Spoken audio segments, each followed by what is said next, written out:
अस्सलाम वालेकुम, मेरा नाम डॉक्टर किरण फातिमा है। आज हम बात कर रहे हैं रेटिनॉइड्स के बारे में। ठीक है, रेटिनॉइड्स जो हैं बेसिकली वो क्या होते हैं, वो एक ब्लैंकेट टर्म है for all the vitamin A derivatives.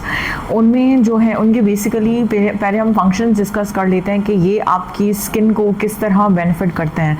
उसमें नंबर 1 पे आता है कोलेजन प्रोडक्शन। ये आपकी स्किन के डीपर लेयर्स में कोलेजन को प्रोड्यूस करते हैं। उसके अलावा जो है वो आपकी ओवरऑल स्किन हेल्थ और अपीयरेंस को इम्प्रूव करते हैं। अगर कोलेजन प्रोड्यूस कर रहे हैं तो नेचुरली स्किन की अपीयरेंस बेहतर होती है।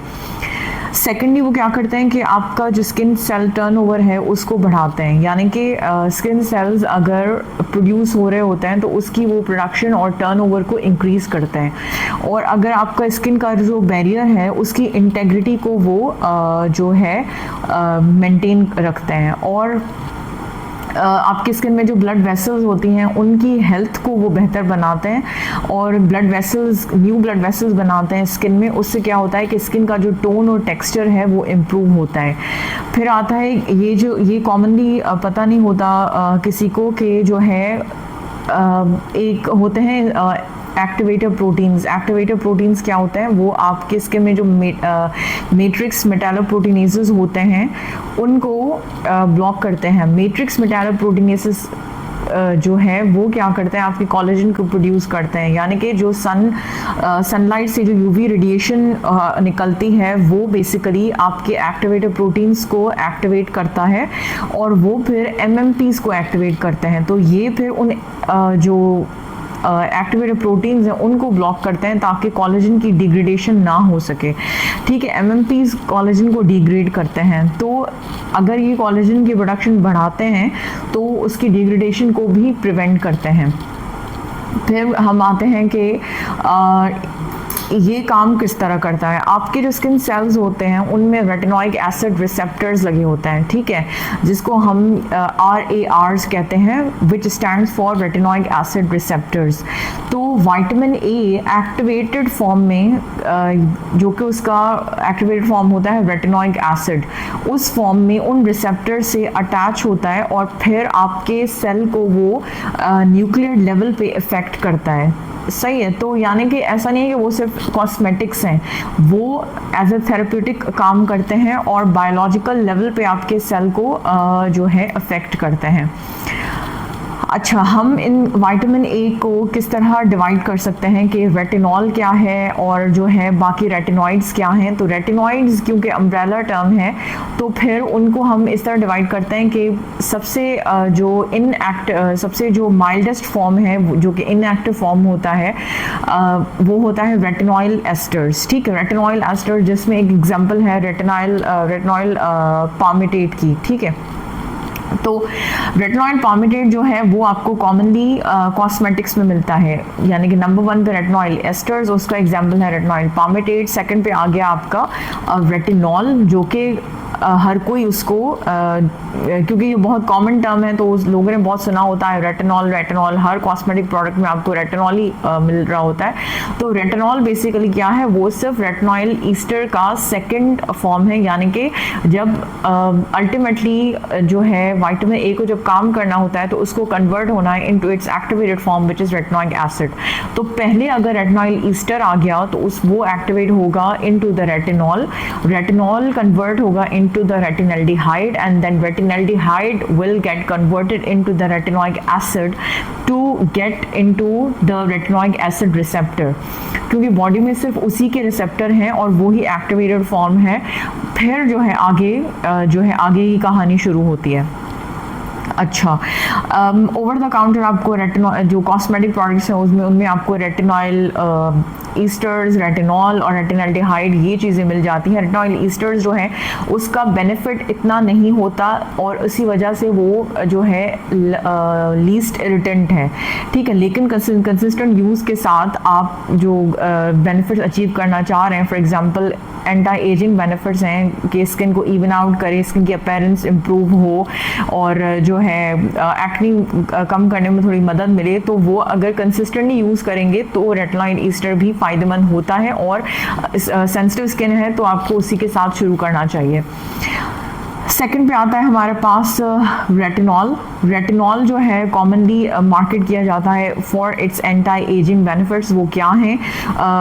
उसमें होता है एक अनइवन स्किन टोन है, ठीक है, और अगर जो है स्किन का टेक्सचर जो है बहुत क्रैपी हो रहा है, स्मूथ नहीं रहा, तो इन चीज़ों में रेटिनॉल जो है आपको हेल्पफुल होता है। लेकिन वो क्योंकि इफ़ेक्टिव ज़्यादा है तो इसलिए उसके जो साइड इफ़ेक्ट्स हैं वो भी ज़्यादा हैं, यानी कि आपको आपकी स्किन को टाइम लगता है उसके साथ एक्लिमेट होने में।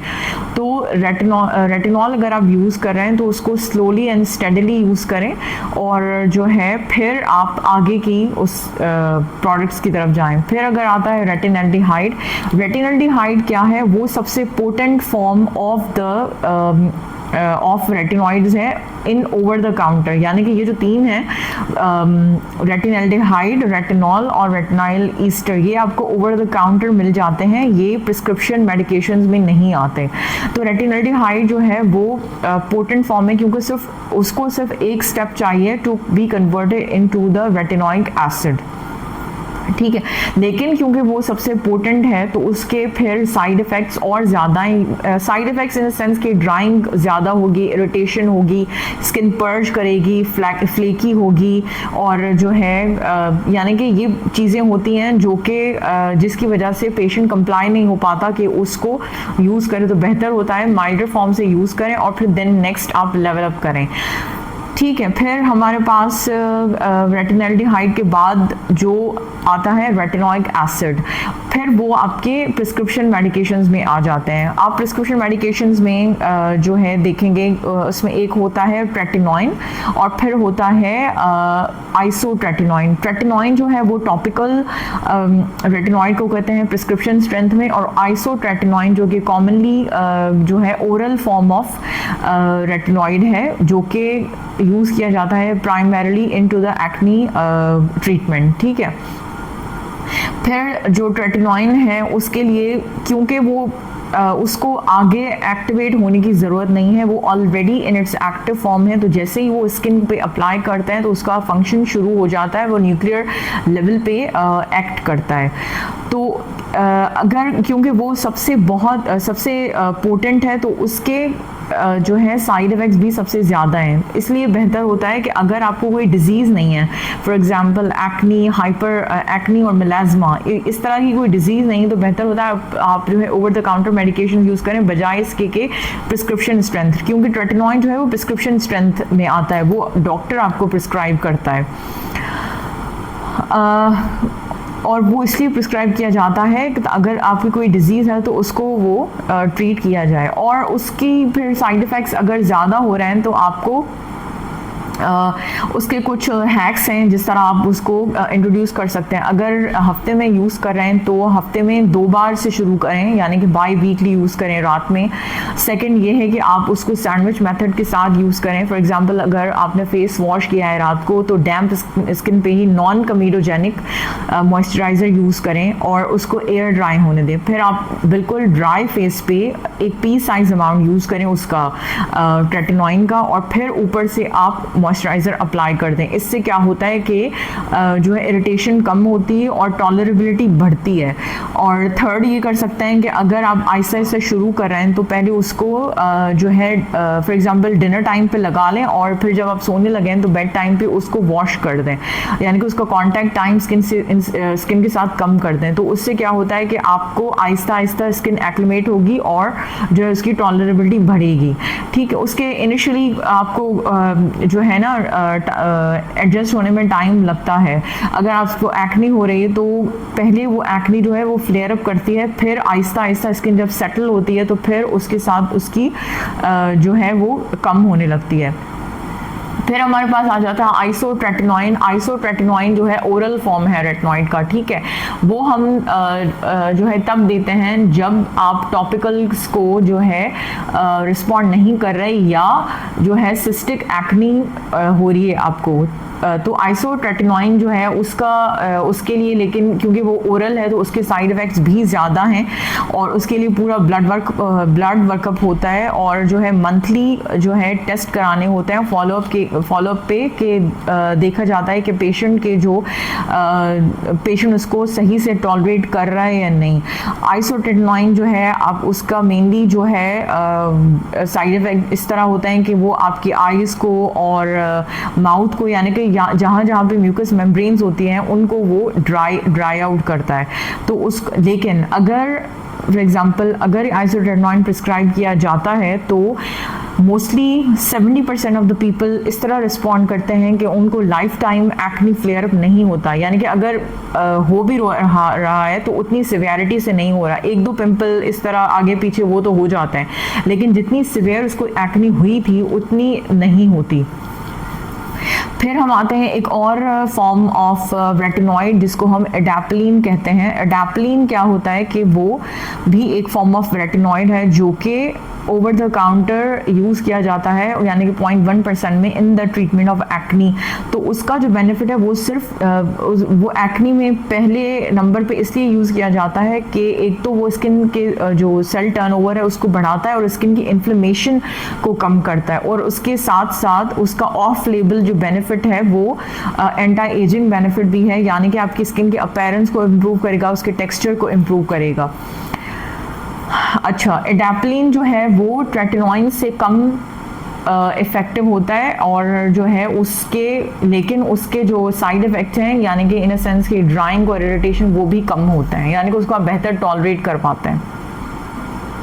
देन वी हैव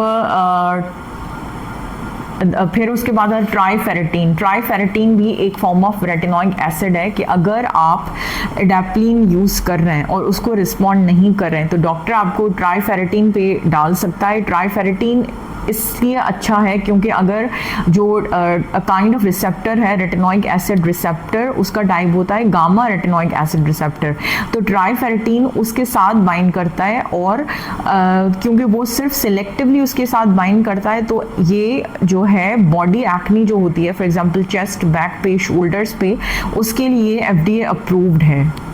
और ट्राइफेरेटीन ट्रेटिनोइन से जो है कम इफेक्टिव है लेकिन एडाप्लिन से ज़्यादा इफेक्टिव है, तो ये इन दोनों के बीच में आता है। फिर हमारे पास आता है टिज़ारेटिन। टिज़ारेटिन क्या है? वो भी वो सबसे ज़्यादा strongest of the topical retinoids है। ये यूज़ होता है in the treatment of psoriasis और एक्नी में। ये इसलिए इन दोनों में यूज़ होता है क्योंकि जो टिज़ारेटिन है वो आपके स्किन सेल की ओवर ग्रोथ को कम करता है और जो स्किन सेल्स की इन्फ्लेमेशन है उसको भी कम करता है। तो लेकिन ये इसका फिर साइड इफेक्ट भी ट्रेटिनोइन से ज़्यादा होता है। तो ये बेसिकली इस तरह था कि अगर आप कभी कंफ्यूज हों तो बस इस तरह याद कर लिया करें कि जो है एक होता है ओवर द काउंटर और एक होती है prescription medication. Prescription medication basically आपकी डिजीज़ को ट्रीट कर रही होती हैं, लेकिन अगर जो है आपको एंटी एजिंग और इस तरह के बेनिफिट्स चाहिए या फिर माइल्ड एक्नी है उसकी ट्रीटमेंट के लिए आप over the counter medications use करते हैं। Thank you so much.